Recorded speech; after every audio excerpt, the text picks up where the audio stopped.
ईश्वर ही है और है कौन।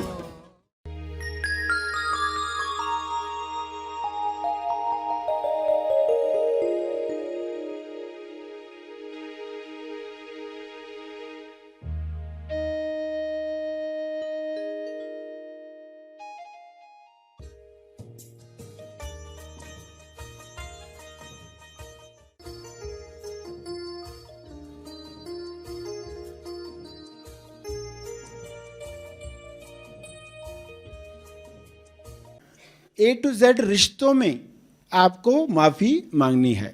ए टू जेड रिश्ते, तो ए टू जेड क्यों रखा गया है? क्योंकि रिकॉल करना आसान होगा। लोग जब बैठते हैं ना क्षमा मांगने के लिए, और किससे मांगूं, रिकॉल नहीं होता ना। सभी को शुभेच्छा। हैप्पी थॉट्स तेज ज्ञान फाउंडेशन द्वारा आयोजित ध्यान प्रार्थना बीज बोने के लिए आप सबका स्वागत करते हैं। रोज हम सब मिलकर प्रार्थना करते हैं ताकि हम खुद भी स्वस्थ रह पाएं और जो बीमार हैं उन्हें भी हम अपनी प्रार्थना का बल पहुंचा पाएं। तो आइए ग्रहणशील रहते हैं और इस प्रार्थना का लाभ लेते हैं। प्रार्थना के पहले हम सरश्री द्वारा मार्गदर्शन पाने वाले हैं। तब तक के लिए धन्यवाद। ए टू जेड सभी लकीरें मिटानी है। ए टू जेड शुरुआत तो करें हम। तो शुरुआत करने के लिए ए टू जेड रिश्तों में आपको माफी मांगनी है। ए टू जेड रिश्ते, तो ए टू जेड क्यों रखा गया है? क्योंकि रिकॉल करना आसान होगा। लोग जब बैठते हैं ना क्षमा मांगने के लिए, और किससे मांगूं, रिकॉल नहीं होता ना, और किससे मांगूं। तो ए टू जेड के साथ हम ये करने वाले हैं। ए टू जेड में सारे रिश्ते, उसमें हम जैसे ए कहेंगे तो हमें याद आएगा। ए के साथ क्या याद आएगा कि आंटी, तो ये जो आंटी है आपको याद आएगा। लोग बोलते हैं ना फलां जो है देहरादून वाली आंटी, फलां जगह वाली, वो जो यूके गई है वो वाली आंटी या अंकल जैसे। तो ए पर आंटी है, यू पर अंकल है, तो उसमें तो बहुत सारे रिश्ते आ जाते हैं ना। अंकल आंटी के साथ मौसी भी आ गई, अलग अलग रिश्ते जैसे आ जाते हैं। तो ए याद आते ही आपको फिर इस कैटेगरी में जितने भी लोग आते हैं उनसे आप क्षमा मांगोगे, देखोगे कि क्या लकीरें बंधी रहेगी उन लोगों के साथ। तो बी कहा तो क्या याद आएगा आपको? भाई बहन, आपके जो भी भाई बहन हैं, तो किसी को एक भाई है, किसी को दो भाई है, तो देख लेगा एक बहन है, दो बहनें हैं। सी है तो क्या याद आएगा? कजिन, चुलत बाबू बोलते ना। डी कहा तो डैडी है। ई कहेंगे तो EMSY। अब EMSY में समझना, EMSY यानी अर्थ, अर्थ के लिए कहा गया। इकोलॉजिकली हमारे जीवन में कुछ चीज़ें आती है जिसमें घर जो है सबसे मुख्य है, क्योंकि आप रिश्तों के साथ कार्य करने वाले हैं। तो घर जो है वो EMSY में पकड़ेंगे इस वक्त, क्योंकि रिश्तों की बात चल रही है कि जिस घर में आप रहते हो, आपके चीख पुकार से, आपके दुख से वहाँ की वाइब्रेशन अशांत होती रही है, जब भी हुई है, उसके लिए आप क्षमा मांगने वाले हो। EMSY का सभी ने सुना होगा। जब कोई चीज़ खो जाती है आपकी, तो हम उसके EMSY को बुलाते हैं। EMSY को बुलाकर कि तुम कहाँ पर, उसको हम पूरा कम्युनिकेशन करते हैं। तो आप देखते हो वो चीज़ जल्दी आपके सामने प्रकट होती है। ये तो आपने प्रयोग किया ही है। इसका अर्थ है नॉन लिविंग थिंग्स के साथ भी कम्युनिकेशन पॉसिबल है। जो हमें चीज़ें जड़ लगती हैं उनमें भी तरंग है, खाली वो ऐसी तरंग है जो हमें ठोस दिखवाती है कि ये तो ठोस चीज़ है, ये हिलती जुलती नहीं है, ये ऐसी ही पड़ी रहती है। मगर उसके अंदर भी वाइब्रेशन है, उसमें भी बदलाव है। कम्युनिकेशन उन पर भी काम करती है। आपके टूल्स आपके लिए अच्छा काम करते हैं अगर आप उनको प्यार से छूते हैं, इस्तेमाल करते हैं। दूसरा पर्सन वही टूल लेता है, उसके साथ गड़बड़ हो जाती है, टूट जाती है या उसको चुभ जाती है, लग जाती है, फिर वो कंप्लेन करता है कैसी है तुम्हारी पकड़, कैसी तुम्हारी कटर, कैसा तुम्हारा स्क्रू ड्राइवर, कैसा तुम्हारा चूल्हा। इस पर तो काम ही नहीं होता ठीक से।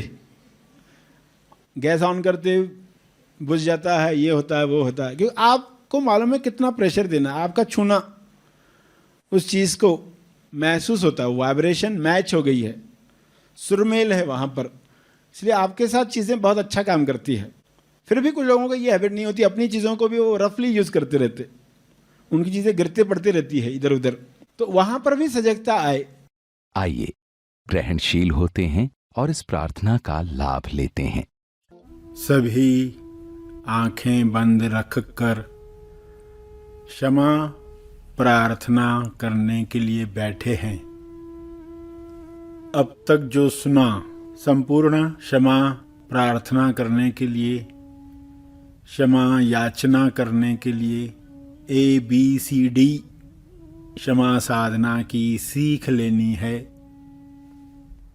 जो भी लकीरें बनी हैं जाने अहंकार में, अनजाने अज्ञान में, उन लकीरों को, लगान की रस्सियों को काट देना है, क्षमा के डस्टर से साफ कर देना है।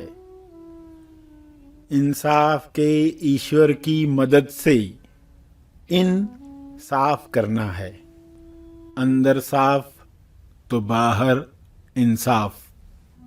पवित्रता का गुण शरीर में लाने के लिए, ताकि यह शरीर रियलाइजेशन के लिए, स्व में स्थापित होने के लिए मदद करे। रोज सफाई करनी है। संपूर्ण स्नान करना जरूरी है। तो आप भी इस उद्देश्य से बैठे हैं, गुरु को साक्षी रखकर, अपने उन रिश्तेदारों को सामने लाकर एक एक से मन ही मन में क्षमा याचना करेंगे।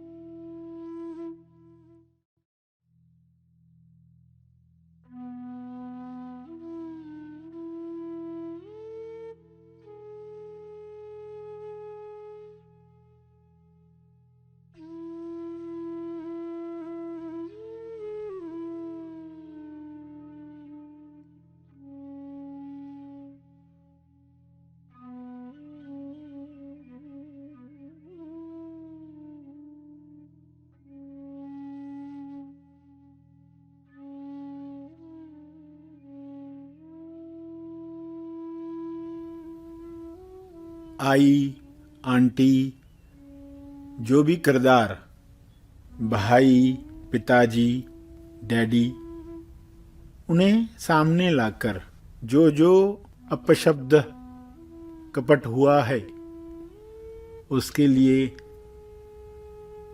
क्षमा मांगेंगे, दिल से मांगेंगे। अपने आप को शुद्ध करने के लिए, बुद्ध करने के लिए क्षमा मांगने वाले हैं। उद्देश्य सबको क्लियर होना चाहिए, ताकि इस साधना में कोई भी कंजूसी न करें, इस साधना में कोई भी बिना दिल के कार्य न करें। 100% पार्टिसिपेट करें और पूरा डूब कर, हाथ जोड़कर, जिस भी मुद्रा में आपको भाव जगते हैं उस मुद्रा में क्षमा याचना करेंगे। मैं क्षमा प्रार्थी हूँ, मैं आपसे क्षमा चाहता हूँ। इस तरह की कुछ बातें हुई,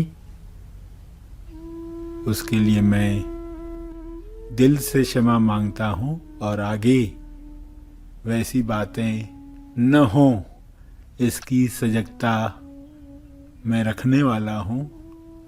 कृपया मुझे सहयोग करें, बड़े हैं तो कहें आशीर्वाद दें, इसमें मैं सफल हो पाऊँ और हम सब मिलजुल कर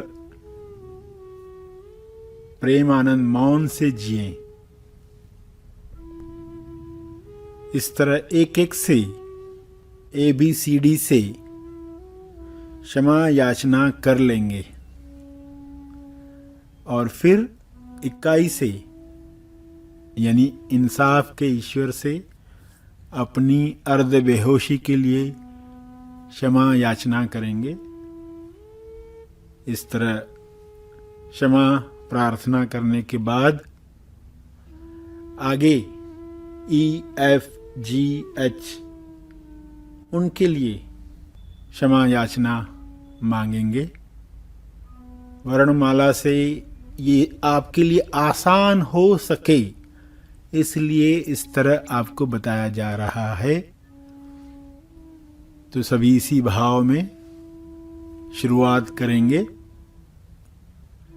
सूचना आपको आगे की मिले न मिले, आप ए से रिलेटेड सारे लोग एक एक करके सामने लाते जाएंगे। जैसे बताया गया वैसे क्षमा मांगते जाएंगे और फिर अगले अल्फ़ाबेट पर जाकर वह कार्य करेंगे। आंखें बंद रहें, ध्यान चलता रहे, सफाई चलती रहे।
क्षमा प्रार्थना साधना करने के बाद ABCD रिश्तेदारों से क्षमा मांगकर कैसे फील हो रहा है महसूस करें, स्वयं को बताएं। आगे जाने से पहले सबको धन्यवाद दें।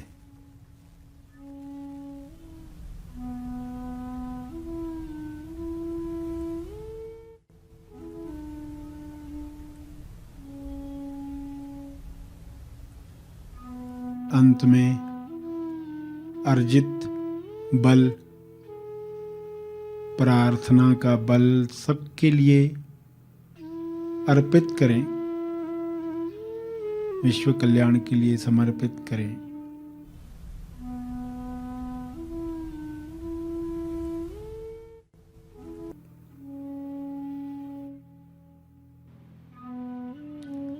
सभी धीरे धीरे आंखें खोलेंगे।